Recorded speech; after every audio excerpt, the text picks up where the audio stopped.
Assalamualaikum warahmatullahi wabarakatuh. Perkenalkan, nama saya Muhammad Akyas.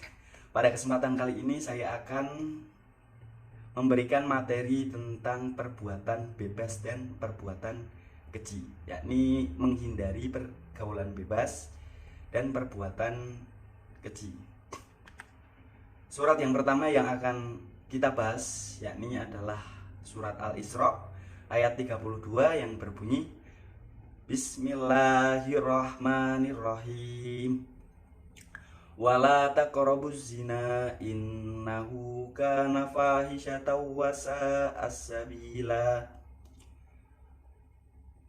Terjemahannya, dan janganlah kamu mendekati zina.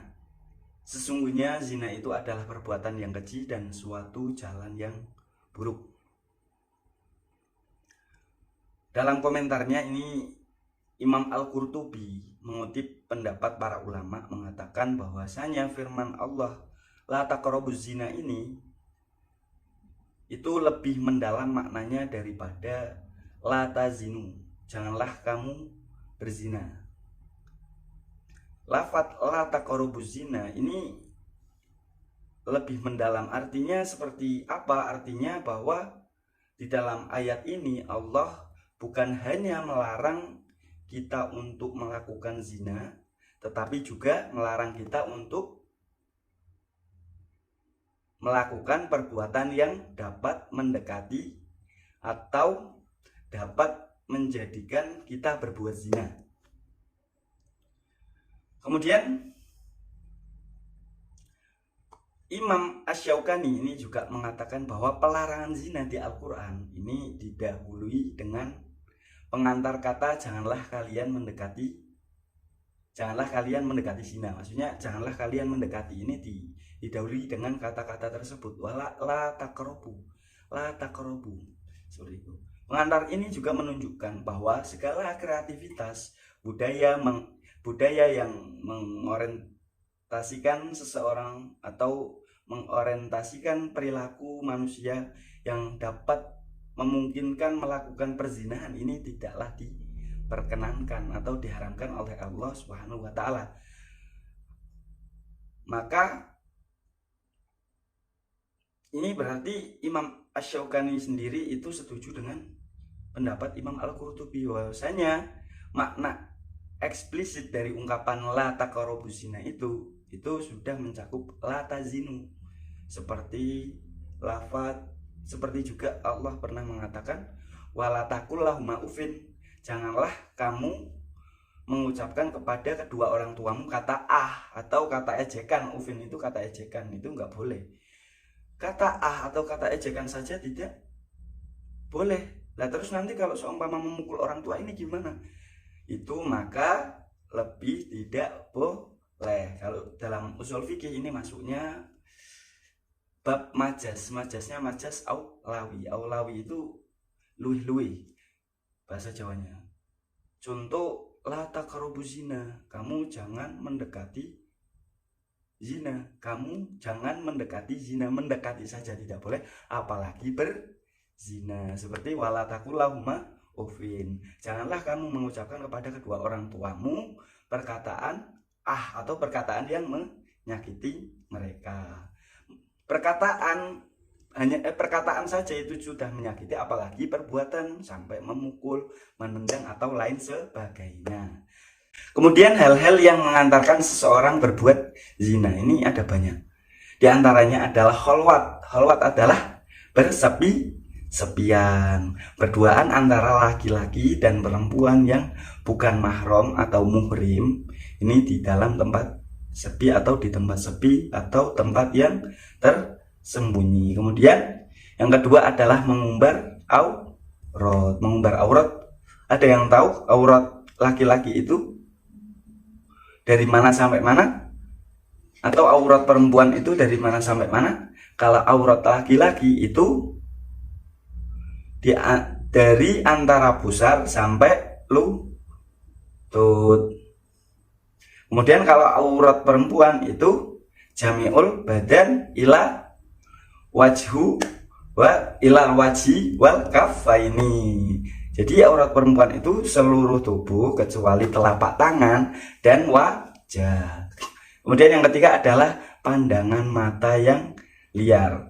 Hal yang dapat mengantarkan seseorang berbuat zina itu termasuk juga adalah pandangan mata yang liar. Seperti halnya kalian sedang melakukan jalan-jalan ngabuburit ini, contohnya ini di jalan lihat perempuan, ini tidak boleh karena itu termasuk melakukan hal yang dapat mendekati zina. Kemudian yang keempat adalah pikiran atau hati yang kotor. Sekali lagi, untuk mendapatkan, untuk kita bisa berpikir dan mempunyai hati yang bersih itu dan bisa dengan cara berzikir pada Allah dan membaca sholawat.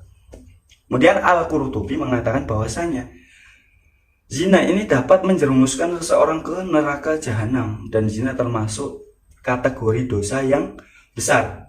Juga ini ada perbedaan pendapat yang berkenaan dengan keburukannya. Tetapi semua ulama, yang jelas semua ulama itu bersepakat bahwa zina hukumnya haram dan termasuk dosa besar. Dari kesepakatan ulama tersebut dan sampai barang siapa yang mengingkari ijma atau tidak percaya ini, maka ia telah keluar dari ketentuan syariat atau agama. Seperti itu.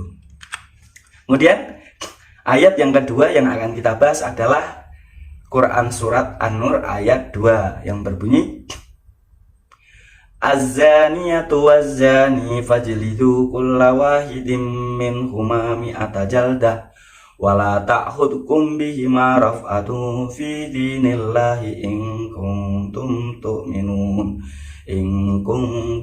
tu'minuna billahi wal yaumil akhir wal yashhad adabahuma ta'ifatun minal mu'minin. Artinya, bezina perempuan, azaniyah wazani, dan pezina laki-laki ini didera masing-masing dari keduanya, fajlidu kulla wahidin minhuma mi'ata jaldah, yakni 100 kali deraan atau cambukan. Wala ta'khudhukum bihima raf'atun fi dinillahi in kuntum tu'minuna billahi wal yaumil akhir. Janganlah rasa belas kasihan kepada keduanya itu dapat mencegah kamu untuk menjalankan hukum-hukum Allah. Jika kamu beriman kepada Allah dan hari akhir, dan hendaklah pelaksanaan hukuman mereka itu disaksikan oleh sebagian orang-orang yang beriman. Wal yashhad adabahuma ta'ifatum minal mu'minin. Ayat ini menjelaskan hukum dan tata cara bentuk hukuman bagi para pelaku zina. Pelaku zina ini bisa jadi adalah seorang yang lajang atau belum menikah, juga bisa jadi seseorang yang sudah menikah. Berarti nanti pelaku di sini dibagi menjadi dua. Yang pertama adalah pelaku yang lajang, yang kedua adalah pelaku yang sudah menikah. Pelaku yang lajang ini nanti disebutkan bahwasanya ini namanya ghairu muhson. Kalau yang sudah menikah muhson, ini nanti hukumannya berbeda. Kalau seumpama yang ghairu muhson atau pelakunya lajang ini nanti hukumannya adalah 100 kali cambukan dan kemudian diasingkan ke daerah lain. Berbeda lagi dengan yang muhson. Yang muhson hukumannya adalah dirajam. Dirajam apa itu dirajam? Dirajam adalah pelaku pezina ini nanti dikubur separuh badan, kemudian dilempari batu sampai meninggal. Abu Hanifah ini berpendapat bahwasanya saksi pengasingan atau diasingkan tadi ini akan dikembalikan lagi ke pendapat imam penguasa daerah masing-masing. Jika ia berkehendak ini maka dia bisa mengasingkan, dan jika tidak berkehendak maka tidak perlu adanya pengasingan. Sedangkan hukuman pezina yang sudah menikah ini tadi seperti yang sudah saya sebutkan, yakni dirajam, dilempar batu sampai meninggal. Dalam pelaksanaan hukuman ini Yang pertama adalah tidak perlu merasakan atau merasa terhalangi oleh rasa iba atau kasihan, yakni seorang imam itu harus berlaku adil, dalam artian tanpa memandang belas kasihan, karena pezina tersebut itu sudah melanggar ketentuan Allah, larangan Allah. Kemudian kedua, hukum cambuk itu hendaknya dihadiri oleh sebagian umat Islam. Biasanya kalau di Aceh itu dilakukan setelah sholat Jumat, itu dicambuk 100 kali. Kemudian hukuman tadi ini juga nanti ada kaitannya dengan maqasidus syariah, yakni dengan dilarangnya zina, dilarangnya minuman khamr, dan larangan-larangan yang lain ini termasuk juga menjalankan maqasidus syariah. Maqasidus syariah itu adalah tujuan-tujuan yang ingin digapai oleh agama. Seperti halnya yang pertama, apa itu maqasidus syariah? Pertama adalah memelihara jiwa. Memelihara jiwa, entah itu jiwa siapapun. Jadi kalau hukum Islam itu seadil-adilnya hukum menurut saya nih, ya emang seperti itu. Kemudian yang kedua, memelihara agama. Kemudian memelihara akal pikiran. Kemudian memelihara keturunan atau kehormatan. Dengan dilarangnya zina ini, anak-anak hasil zina, biasanya disebut anak haram. Ya enggak haram itu anaknya, perbuatannya yang haram, perbuatan zinanya yang haram, anaknya tidak haram. Ini kan nanti bisa jadi melahirkan tanpa ada hubungan pernikahan. Nanti anak tersebut nasabnya kepada ibu. Jadi seumpama si A melakukan perzinahan dengan si B, si A perempuan kemudian melahirkan, ini nanti nasabnya tidak bisa sampai ke si B, hanya si A. Berarti nanti si A berarti anaknya si A bin A gitu. Nanti kalau nikah ini lebih sulit lagi.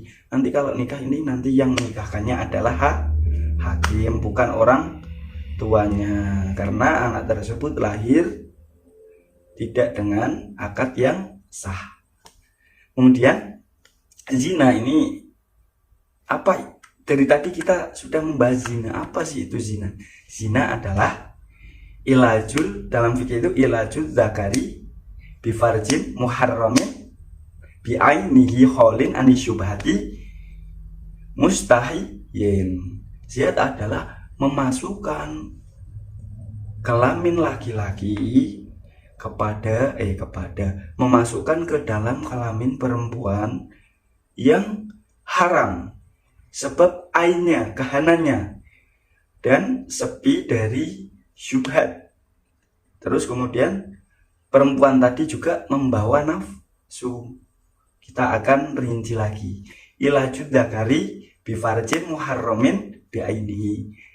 Berarti kalau dengan ta'rif yang seperti ini, itu ada ilajud dzakari bifarjin yang halal, ada ilajud dzakari bifarjin yang haram, memasukkan dzakar kepada farji perempuan yang halal, dan yang kedua adalah memasukkan dzakar ke dalam farji perempuan yang haram. Kalau zina berarti masuknya yang haram, kalau yang halal berarti sudah adanya nih akad nikah. Kemudian kholin anisyubhati, sepi dari syubhat. Maksudnya seperti apa? Kholin anisyubhati itu maksudnya perbuatan tersebut murni disengaja, bukan syubhat. Syubhat itu belum jelas. Seperti halnya si A nikah dengan si B. Si B tersebut mempunyai saudara yang mirip dengan si B. Ini si A salah masuk kamar kepada saudara istrinya. Ini kemudian melakukan dengan keadaan tidak tahu atau samar-samar, dalam artian lampunya nanti mati. Ini tidak tahu sudah di kamar si adiknya, taunya itu kamar istrinya. Ini nanti kalau seumpama melakukan perbuatan atau melakukan persetubuhan, ini nanti hukumnya adalah wati syubhat. Wati itu melakukan hubungan intim, syubhat itu yang samar. Kemudian yang ketiga adalah hadis. Yang akan kita bahas adalah hadis Nabi. Hadis Nabi yang diriwayatkan oleh Bukhari dan Muslim. Hadisnya berbunyi, Haddatsana Sa'id bin Ufair qala hadatsani Al-Laits hadatsana Uqail an Ibni Syihab an Abi Bakar bin Abdurrahman an Abi Hurairah radhiyallahu anhu qala Rasulullah sallallahu alaihi wasallam la yazni azani hina yazni wa huwa mu'min wa la yashrabul khamra hina yashrabuha wa huwa mu'min wa la yashriku syarik hina yashriku wa huwa mu'min. Wa zada fi riwayatin, dan dalam riwayat lain ini ditambahkan wala yang tahibu nuhbatun data syarafin yarfa'un nasu ilaihi absarahum fiha hina yang tahibuha wa huwa mu'min. Artinya diceritakan dari sahabat Sa'id bin Ufair, hadasana diceritakan, bercerita kepada kami, hadasa bercerita nah kepada kami, Sa'id bin Ufair, sahabat Sa'id bin Ufair. Qala, Sa'id bin Ufair tadi mengatakan bahwa hadatsani Al-Laits, bercerita kepadaku, hadatsa bercerita nih padaku, Al-Laits, Imam Laits. Hadatsana Uqail an Ibni Syihab, hadatsana bercerita kepada kami Uqail, yakni Uqail an Ibni Syihab, diriwayatkan dari Ibnu Syihab, an Abi Bakar, diriwayatkan dari Abu Bakar, Ibni Abdurrahman, yakni anak laki-laki dari Abdurrahman, an Abi Hurairah radhiyallahu anhu qala, diriwayatkan dari Abu Hurairah radhiyallahu anhu amin. Qala mengatakan, Abu Hurairah mengatakan bahwasanya qala Nabi sallallahu alaihi wasallam, Nabi mengatakan, la yazni azani hina yazni wa huwa mu'min, tidaklah akan berzina seorang pelacur di waktu berzina jika ia sedang beriman, dan tidaklah minum khamr wala yashrabul khamra hina yashrabuha wa huwa mu'min, dan tidaklah akan minum khamr di waktu minum khamr jika ia sedang beriman, wala yashriku syarik hina yashriku wa huwa mu'min, dan tidak pula akan mencuri di waktu ia mencuri sedangkan ia sedang berada dalam keadaan mukmin atau beriman. Wazada fi riwayatin, dalam riwayat lain ini ditambahkan wala yang tahibu nuhbatun data syarafin yarfa'un nasu ilaihi absarhum fiha hina yang tahibuha wa huwa mu'min. Tidaklah akan merampas rampasan yang berharga sehingga orang-orang yang membelalakkan mata kepadanya ketika ia merampas, ia sedang dalam keadaan mukmin. Jadi tadi nuhbah itu bukan pencuri, nuhbah itu lebih tepatnya itu begal atau perompak. Kalau pencuri ini kan mencuri, mengambil barang orang lain dengan cara bersembunyi, secara sembunyi. Kalau nuhbah ini secara terang-terangan. Jadi apa maksud hadis tadi ini? Keimanan merupakan landasan utama dalam hidup manusia. Jika imannya kuat, maka ia tidak akan tergoda oleh rayuan perbuatan dosa. Namun jika imannya lemah, maka ia akan mudah tergoda untuk melakukan perbuatan dosa. Keimanan menjadi barometer atau alat ukur dari perbuatan manusia. Dalam hadis di atas ini dijelaskan, jika keimanan seseorang itu kuat, itu besar, maka ia tidak akan mau atau tidak akan sempat, bahkan malu melakukan 4 perbuatan yang sudah dijelaskan, seperti halnya berzina, meminum minuman keras, mencuri, merampas hak orang lain. Begitupun sebaliknya, bila seseorang melakukan perbuatan tersebut, maka sudah bisa dikatakan nilai keimanannya tidak sempurna. Kemudian hal-hal yang bisa memicu seseorang untuk melakukan perbuatan zina, ini ada 4. Yang pertama adalah melihat aurat. hal yang dapat memicu seseorang melakukan perbuatan zina itu yang pertama adalah melihat aurat laki-laki bainas surah warukbah, di antara pusar dan lutut. Kemudian aurat perempuan jami'ul dan illa wajhin wa kafain, kecuali wajah dan kedua telapak tangan. Melihat aurat ini bagi laki-laki dan perempuan hukumnya sudah jelas haram untuk laki-laki dan perempuan yang bukan mahram. Melihat aurat baik secara langsung itu dengan mata langsung, kemudian atau tidak, yakni seperti melihat video. Ini kan banyak, ini ternyata bisa menimbulkan atau menggairahkan gairah atau membangkitkan gairah seks. Gairah ini tidak salah, gairah seks tersebut tidak salah apabila sudah disalurkan sesuai dengan aturan yang telah dibuat oleh agama, seperti halnya dengan cara menikah. Kalau seumpama belum menikah, ini gairah seks dengan wanita lain sebagai laki-laki, wanita lain sebagai wanita, laki-laki lain, ini nanti hukumnya haram. Itu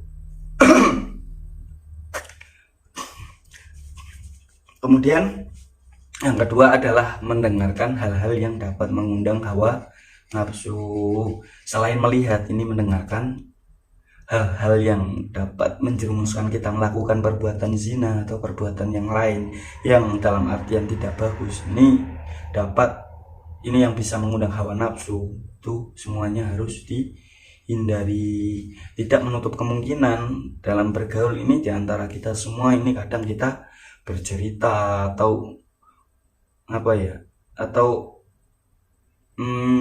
hibah ngomongi kancane, ini hal-hal yang tidak buruk atau yang tidak senonoh. Iya kayak wingi aku baru ketemuan karo iki neng kene.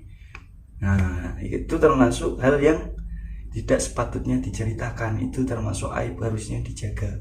Biar Allah sudah menjaga aib kita ya juga harus bisa menjaga aib kita sendiri. Itu perbuatan buruk. Perbuatan buruk kalau kita ceritakan kepada orang lain, nanti orang lain melakukan hal karena mendengar cerita kita, nanti kita akan juga mendapat dosa dari orang tersebut.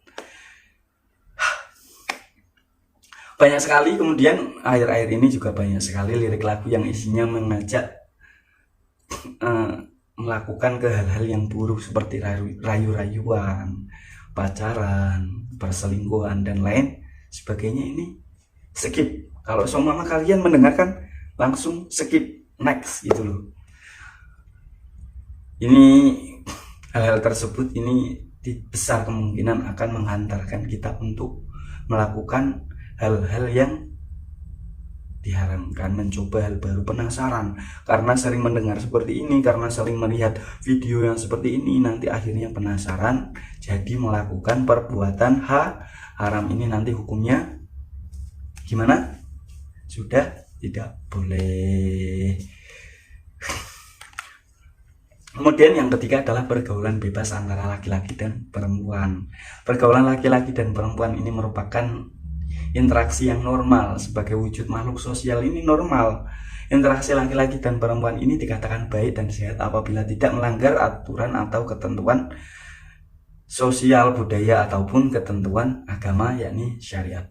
Sebaliknya, pergaulan yang tidak memperdulikan norma etika, mengumbar hawa nafsu sesukanya, ini pergaulan bebas tersebut merupakan tipikal pergaulan yang biasanya berujung pada hal-hal yang dapat mendekati perbuatan yang tidak baik seperti zina.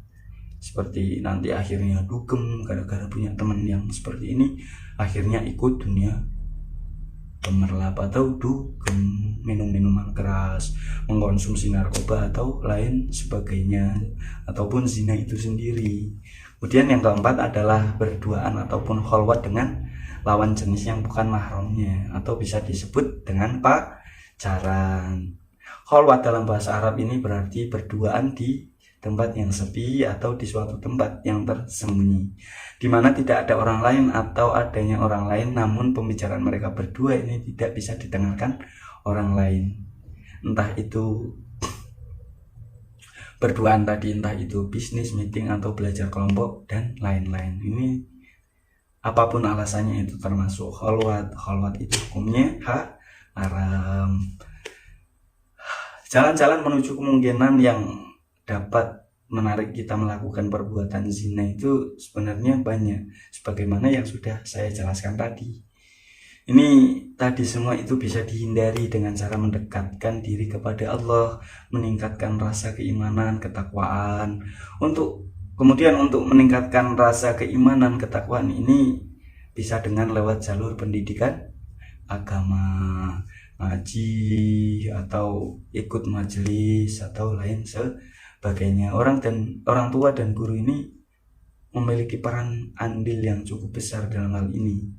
Makanya kalau punya anak nanti kalau bisa disekolahkan, biniyah ikut, ngaji malam ikut, ngaji Quran subuh ikut.